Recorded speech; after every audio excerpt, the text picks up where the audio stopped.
lose. They refuse to lose. The Philadelphia Eagles outlast the Buffalo Bills in a slugfest for the ages that went back and forth. 59-yard field goal ties it. The Bills score first in overtime, and the Eagles come roaring back with a drive that results in a Jalen Hurts 12-yard quarterback draw, and the Eagles defeat the Buffalo Bills 37-34. I mean, I'm telling you, that's one of the most grueling games you could ever watch and ever play in. And the Eagles again, like the same script of last week when they outlasted the Kansas City Chiefs. This one, they looked like they had no business winning several times during the game, especially after a lackluster first half. And here they come, bang, bang, bang, and they hang in there, and they outlast the Buffalo Bills, whose season might be ruined after this game.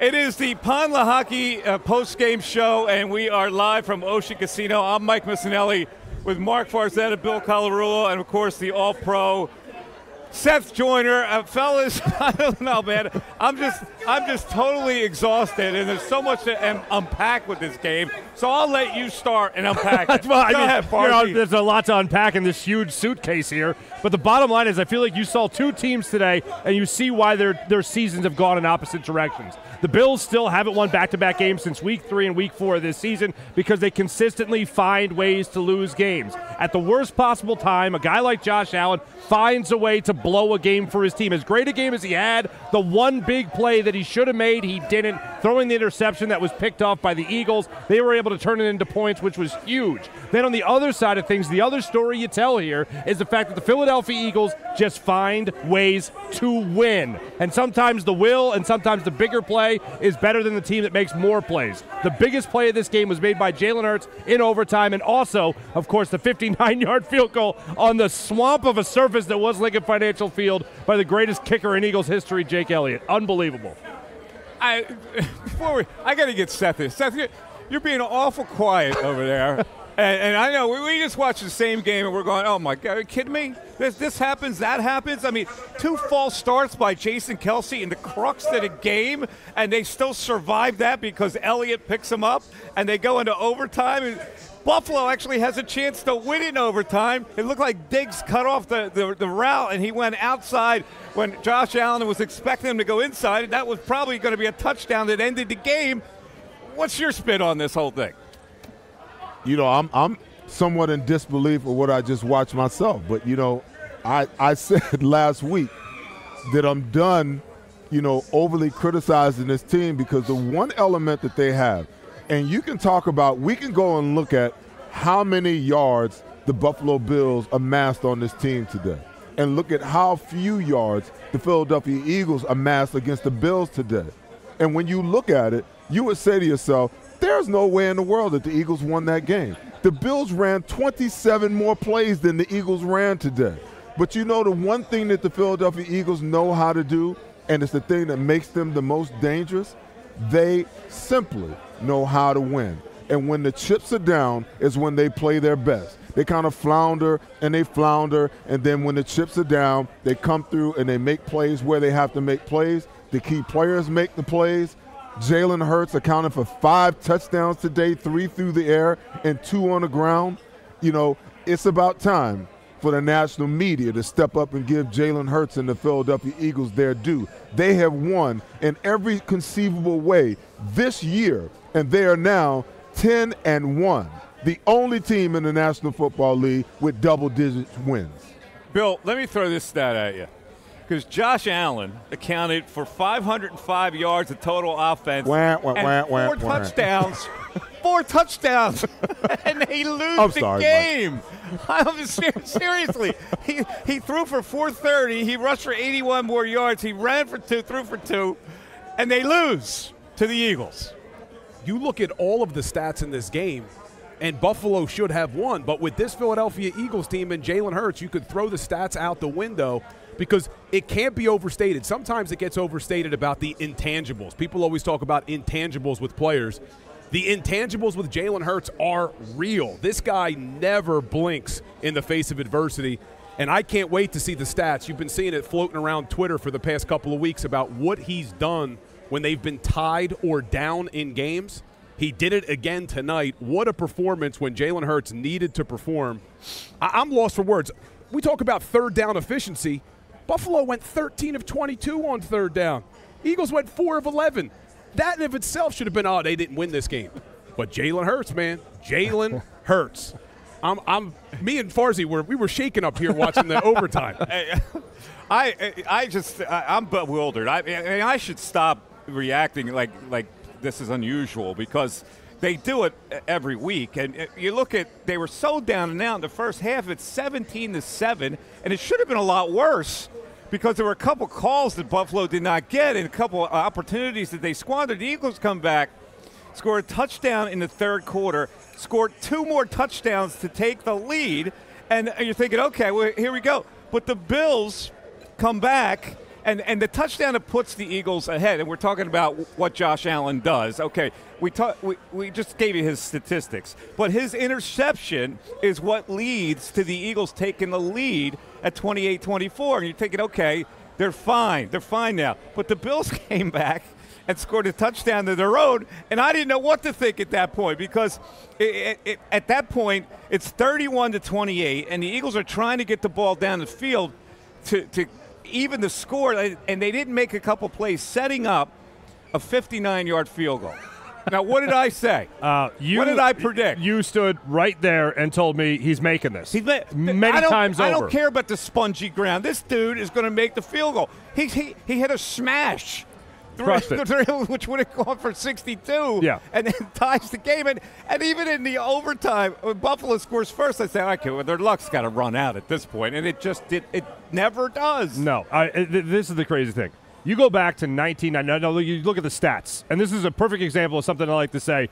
Numbers never lie, but they sure as hell can deceive. And these stats are very deceptive about what the outcome of this game was, which obviously was the Eagles' win. But going back to 1991, the best streak anyone's ever had, any quarterback's ever had, with consecutive wins after being down 10 or more points, was 4.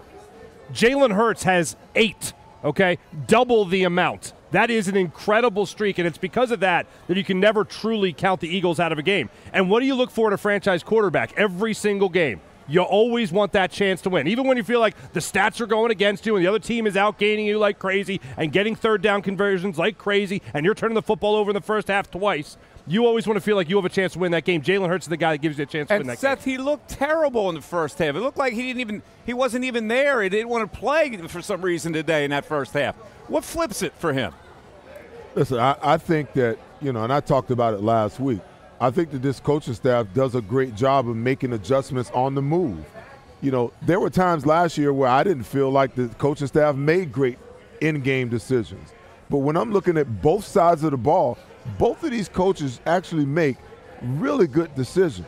Now, everyone's going to talk about the day that Josh Allen had, and everyone's going to belittle the fact that Jalen Hurts played the way that he did until it really, really mattered. So I ask you guys the question.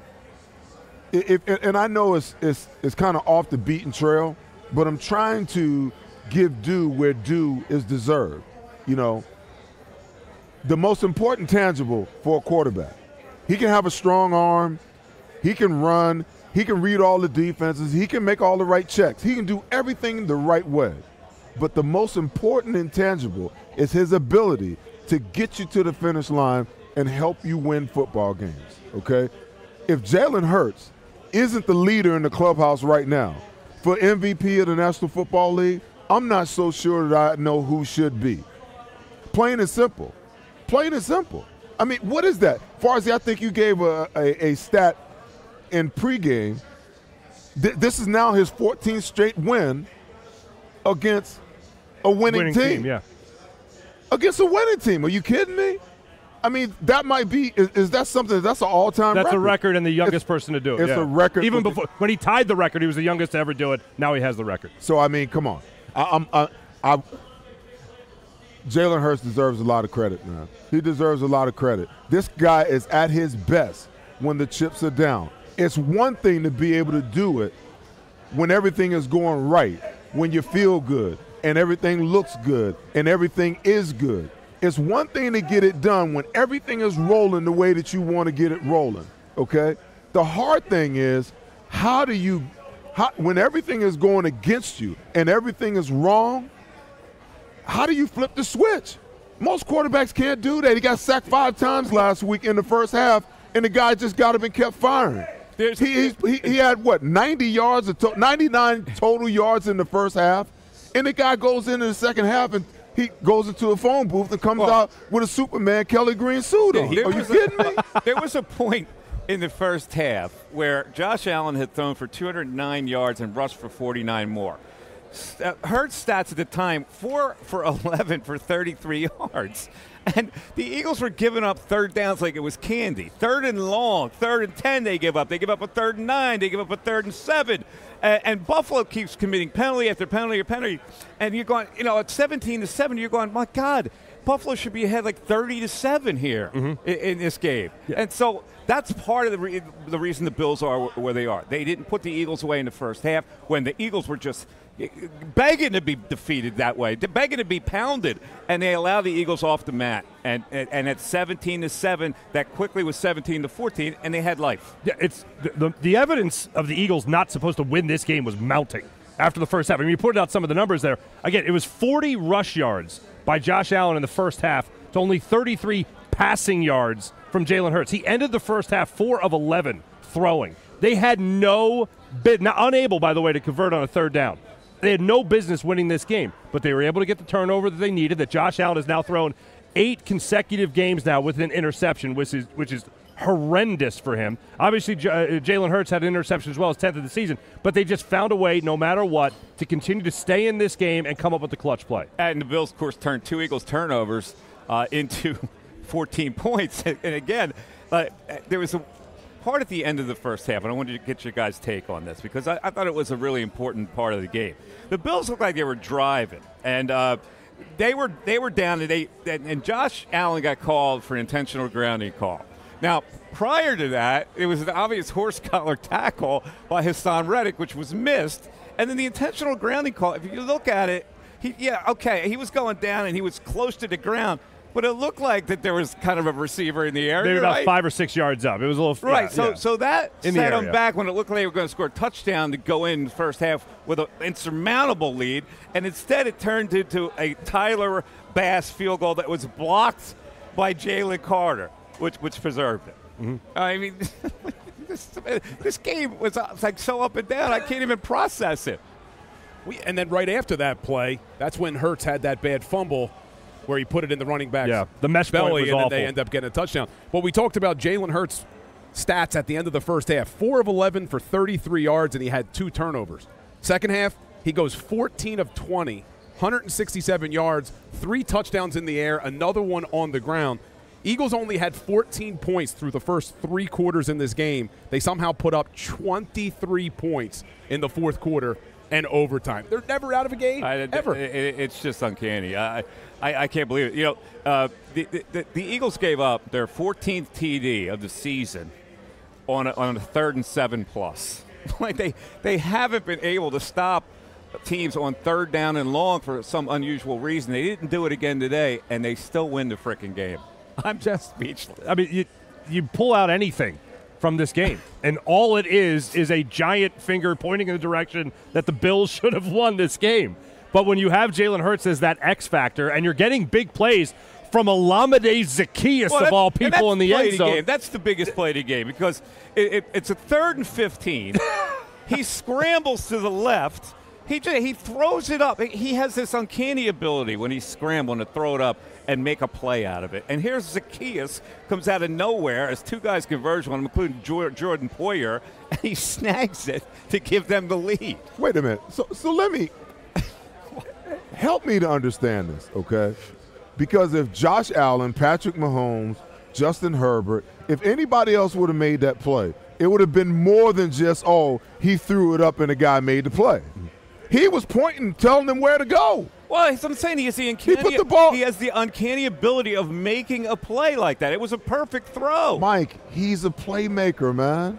He's a playmaker, and nobody wants to give this kid credit for what he does. He throws the ball accurately. He throws it on time when he needs to throw it on time. Listen, the kid can just flat out play. All the haters that he has from one coast to the other, And the ones that preside right here in Philadelphia, they need to sit down and shut their mouths. Who hates him?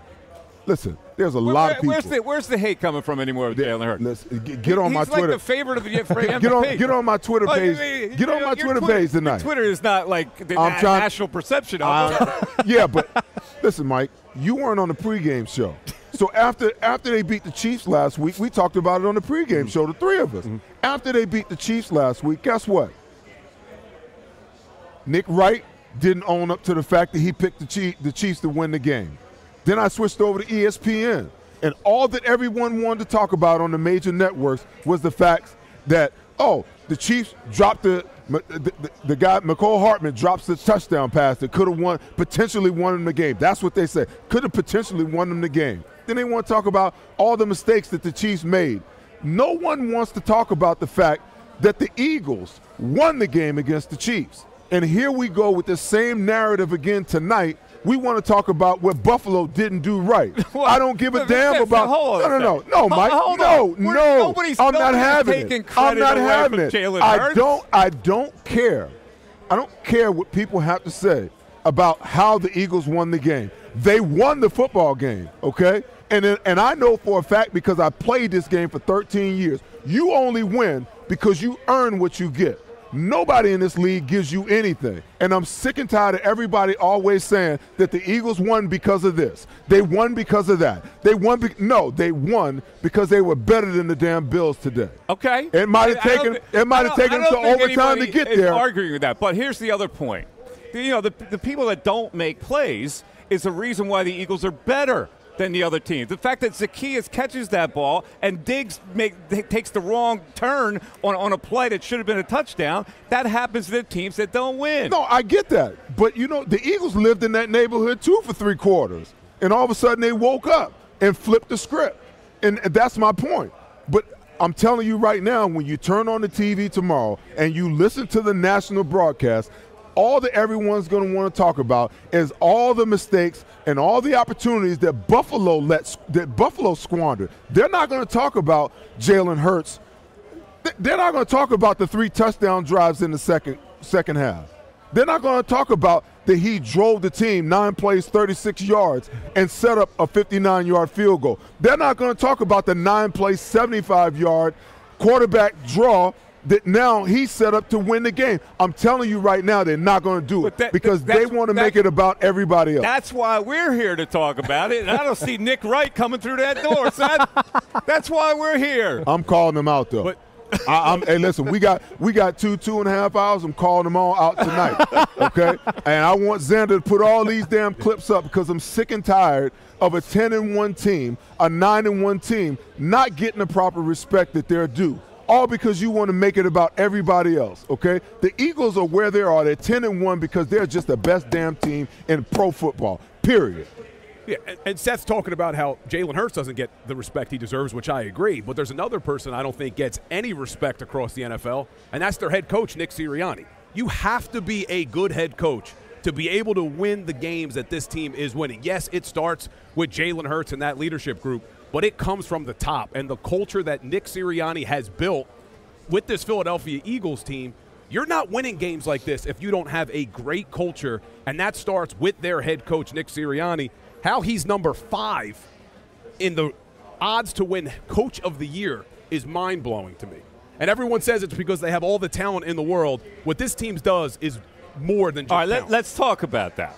Because Nick Sirianni is part of what they do offensively. And we're going to hear from John McMullen a little later, and he's going to say that offense is what Nick Sirianni is. But all the heat was coming in the first half on Brian Johnson. I mean, if you were on social media, Brian Johnson needs to be fired. They're not good enough with Brian Johnson as the offensive coordinator.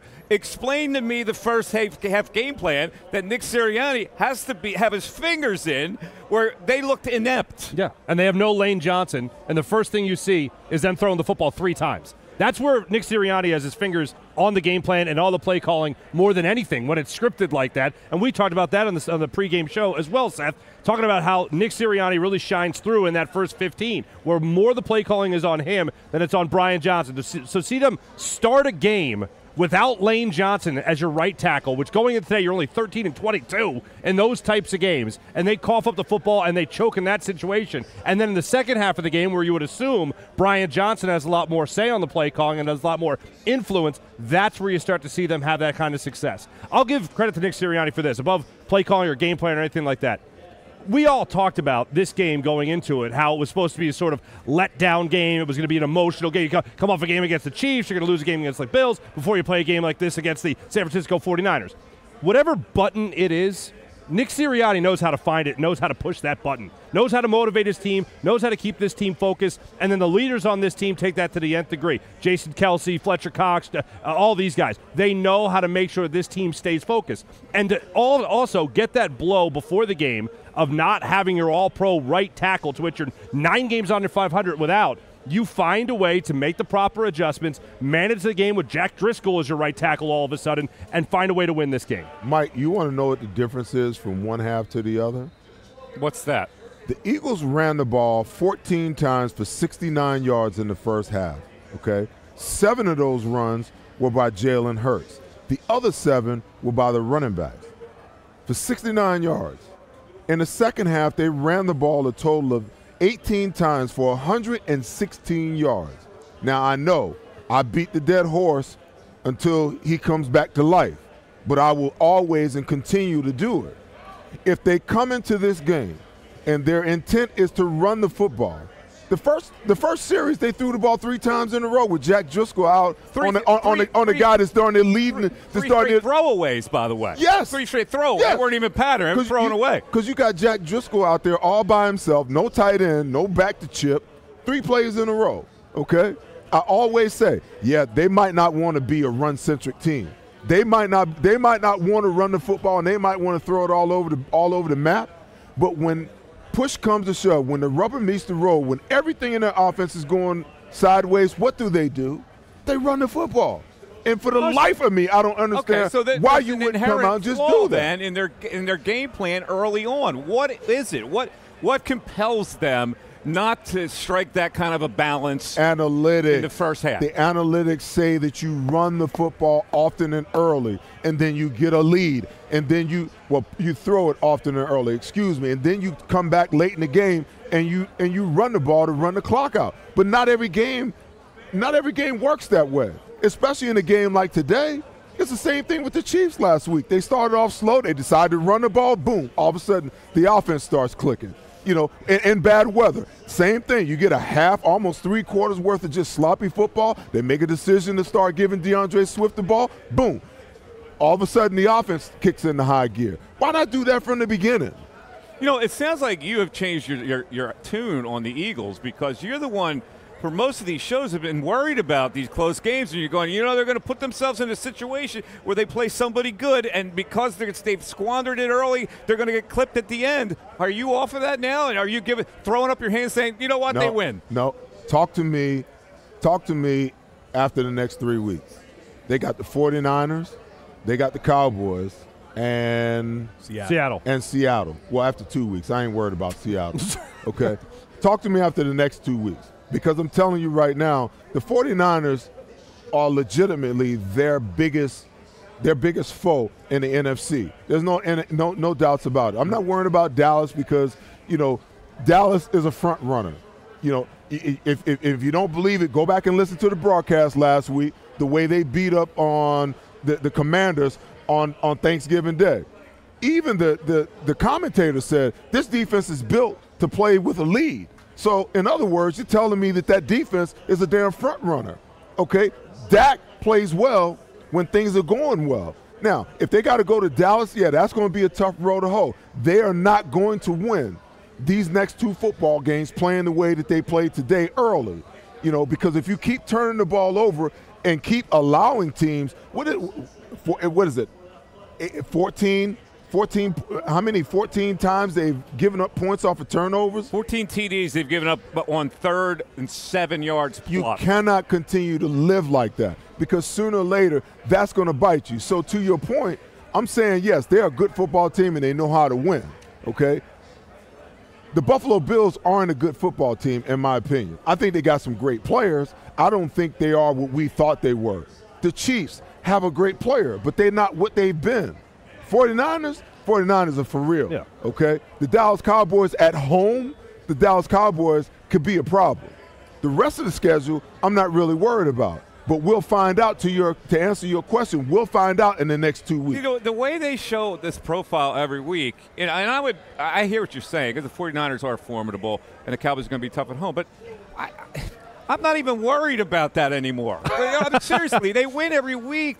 And You're not worried about what? I'm not worried about the 49ers or the Cowboys, because this team tells you that even if you look at it and go, they shouldn't win that game, they shouldn't win this game either, they win. Well, they should have not won this week or last week, and they win. Who says they shouldn't win? That's the reason why they play the game, Well, that's man. what I'm saying. I think they're almost impenetrable at this point. To look at it and go, oh, the 49ers are going to be a tough game. Yeah, it's going to be tough. They're a good team. But it wouldn't shock me at all if the Eagles win that game or go to Dallas and win and end up with one loss this year. It doesn't shock me. It wouldn't shock me to see them win either. But my point is, and they keep talking about it, how, we haven't played our best game yet. We know we got to get better. All of those factors keep coming up, and we keep hearing that from week to week. At some point in time, it's all got to come together. Now, listen, I don't want this football team to peak right now. Okay, I don't want it to peak against the 49ers next week. I don't want it to peak against Dallas the following week or the Seattle Seahawks. You know when I want them to be peaking? I want them to be peaking in week 16 and week 17, going into the playoffs where everything is just hitting where it needs to hit. So they still got time. But I'm just saying, even if they lose one of these games, it's not that big of a deal, but we're in the business of debate. We're in the business of looking at what we just saw and asking ourselves, can they continue to pull a rabbit out of their behind week after week after week? And you know what? My answer is yes. My answer is yes. I've seen enough rabbits being pulled out of hats. Well, I mean, no, I didn't say out of hats. Or whatever, wherever. I'm sorry, what? Where are them? Okay, all right, just making sure. If you missed that, you have to read No, but you're talking about the lower end. I get it. To your point, Seth. First off, I don't want them peaking in 17 and 18 those weeks of the season. I want them peaking in the second round of the playoffs when I think they're going to play their first playoff game after they get the the home field advantage and then clinch the number one spot. Trust me, they need to peak around week 17 so that they're moving in this direction. If they wait to the playoffs to try to peak, too late. Okay, that might be the case. But to the point earlier about not being concerned that much about the football. Look, I got respect for the 49ers. I even got respect for the Dallas Cowboys during the regular season. It's in the playoffs that the Cowboys are most likely going to choke anyway. But in all seriousness, every challenge and every bar that has been set by the Eagles, they have risen to the occasion. They did it last season, and they have done it so far to this season. You haven't beaten anybody yet. The Miami Dolphins come to town. They take care of business against the Miami Dolphins and handle the business in the second half, especially with Eli Ricks on Tyreek Hill. So that was another example of a guy like Olamide Zaccheaus stepping up when he needed to step up. You haven't beaten anybody yet? Okay, fine. You beat the Dolphins. How can you beat the Chiefs? They beat the Chiefs. The Bills come to town. They're supposed to be on this higher arc, coming back with a new offensive coordinator, new life in the team, and they beat the Buffalo Bills. They just continue to beat the good teams. And even though the Bills have not been the team that we thought they were going to be in the first half of the season, they were still 3 points better than them today. 4 points better than them today. Farzi, I will say this. The Miami Dolphins are a finesse team. The way you beat a finesse team is you batter them, you bloody their noses, okay? Next, what we're about to find out from a physical standpoint. Now, granted, the 49ers are a physical team, and they've got some finesse things that are baked in there. Like, if Christian McCaffrey is running the ball with any kind of, regularity, and getting the ball out of the backfield, and then they start mixing and matching him with Debo, and they've got everything cooking and everything going the way that they want it to go, now they can be problematic. So they're somewhat of a finesse team on the offensive side of the ball at times, and then they can get physical when they bring in Juszczyk and they really want to run the ball, and they are 100% physical on the defensive side of the ball, okay? So now we're about to see. We're about to see, because this will be the most physical test that the Eagles will have all season long. And Dallas to come right behind them, this could be a knockdown, drag out, going to the game against the Dallas, everything is sore and everything is hurt. I understand. I've been through those types of games before, but these teams that they beat up until now, you know, they've been pretty much finesse teams. They haven't really played against a physical brand of football, you know, like they present. They present a physical brand. That's why they beat the 49ers last year. Well, hopefully, talk about a physical brand of football with the 49ers. Let's hope Fletcher Cox is ready to play. Milton Williams makes it back from that concussion, and they also lost starting linebacker Zach Cunningham, who I think has been their best linebacker all season. He really didn't play in the second half tonight, so you got to hope all these guys are able to play. And you know what? It didn't even matter because Christian. Here's the example of how good they are. Christian Ellis comes in. He gets sucked in on the pass to Gabe Davis on a 3rd and 4, which puts the Bills up 20-31. Now that should have cooked them. Yeah. Right. That should have cooked the Eagles. It didn't cook them. And you know why? Because a 59-yard field goal is no big deal. On a marshy field. Exactly. And then the Bills score in overtime. That should have cooked them. They come right down the field systematically. They didn't panic, right? It's like, okay, we got time without to get the their ball down the all-pro field. right tackle. Yeah. Exactly. Mike, you know what I love about that drive the most? We were sitting there watching it, and I said, I hope and pray that Jalen's mindset is that we don't have to hit the home run. We don't have to go get it all right now. When you're in a situation like that, you're down by 3, you're only going to get one possession to either kick the field goal and tie it, which ultimately probably ties the game, or score the touchdown and actually win the game. I said in this scenario, in this situation, it's all about converting third downs. You got to get first downs. You got to matriculate the ball down the field. You got to get first down after first down and move it. It doesn't matter. Just don't take the shot down the field. And my goodness, could you have seen a prettier drive? I mean, even a third down completion to Devontae Smith, it was just smooth. It was unbelievable. That was their only third down conversion on that drive, too. So they took advantage. Here's what was smart about that drive. They took advantage of a really tired defense. That defense was tired. Our defense was tired. Yeah, I get it. But let's focus on this drive now that they need, okay? Buffalo is playing a little bit soft. They're a little tired. They're playing a little bit soft. So they're allowing the dribs and drabs. They got a 2nd and 2. They convert for a first down. There was a 2nd and 10. They converted on first down. And until they got to that 3rd and 3, you know, we're in the last minute of the game, and they still didn't panic. They just do whatever it takes. Let me tell you something. There's a strength and a weakness in every defense. A strength and a weakness in every defense, okay? And baked in and built into every offense, or did I say defense? In every offense, there's a strength and a weakness. And baked into every offense is an outlet. You know, it's really up to the quarterback to decide that I'm okay taking the 3 or 4 yards. You know, Tony Romo just kept going on and on about, I'm happy that Josh Allen and the culture changed. Listen, the culture didn't change after they fired Ken Dorsey. You know, Josh Allen decided, you know what, I've been throwing too many interceptions, so instead of forcing the ball down the field, I'm just going to take what the defense is giving, okay? So it's up to the coaching staff to communicate that to your starting quarterback that, hey, we don't need to force anything. Take a book out of Tom Brady. Tom Brady played for, 20-something years? Just dinking and dunking and moving the chains and scoring each and every possession that he could. But we get so enamored with the explosive play and the bomb and the 20-plus. Just take what's in front of you. That way you can score every down. Right, I don't get it. Let's take a breath. And right now I'm going to tell you about my buddy Gary Kane. If you're looking to hire right now in the IT, engineering, and manufacturing or technology fields, and who isn't, contact Gary Kane and his team at Kane Partners Staffing Solutions. And here's how you can connect.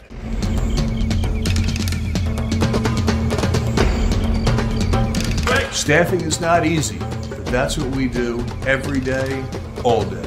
The key to our success is storytelling, asking the right questions to find the right people. I'm Gary Kane, president of Kane Partners. We want to be your staffing partner.